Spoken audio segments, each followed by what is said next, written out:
இவன் என்னடா சின்ன பையன் மாதிரி மெச்சூரிட்டி இல்லாம இதுக்கெல்லாம் ஃபீல் பண்ணிட்டு இருக்கான். இந்த கேள்வி கேக்குற பாரு, இதுக்கே உன அடிக்கணும். அடிப்பியா? எங்க அடி? அட்ரா பாக்கலாம். என்னமோ அடிக்கிற மாதிரி பில்டப்லாம் கொடுக்குற. ஓட அமைதியா, வெறுப்பேத்திட்டு இருக்காதடா சும்மா. என்னடா பண்றீங்க? அவங்க கிட்ட பேசலாம்னு போனா நீங்க 2 பேரும் அடிச்சிட்டு இருக்கீங்க. கட்டா போடுறா. இந்த மாதிரி கசங்க டிஷர்ட்ல ஏன் போட்டுட்டு இருக்கான்னு சொன்னேன். எவ்வளவு வருத்தமா இருக்கேன். அவரால் தானே நான் அவ்வளவு கஷ்டப்படுறேன். அவங்களுக்கு புரியவே மாட்டேங்குது. இவர் தான் நம்ம கிட்ட சண்டை போட்டுட்டே இருந்தாரு. அதான கடுப்பாய் போயிருப்பாங்க. ராத்திரி நல்லா பேசிட்டு தான் படுத்தாங்க. இல்ல அவங்கள காணோம். இது முழுக்க முழுக்க அவங்களோட முடிவுடா.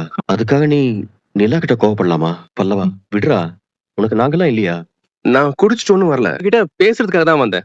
ரொம்ப பண்ணாதீங்கண்ணா. உட்காருங்க. திரும்பவும் பல்லவம் அம்மா இருந்த வீட்டுக்கு போனங்க. அங்க போனீங்களா? அந்த ஆள் இருந்தார்ல, அது அவங்களோட ஹஸ்பண்ட் தானா. 2 பேரை பத்தியும் சுத்தி விசாரிச்சங்க. ஒருத்தர் கூட அவங்கள பத்தி எதுவுமே நல்லதாவே சொல்லல. எப்ப பாரு 2 பேரும் சண்டை போட்டே தான் இருப்பாங்களாம். அவனுங்க அவங்க பல்லவனோட அம்மாவா இருக்கலாம்.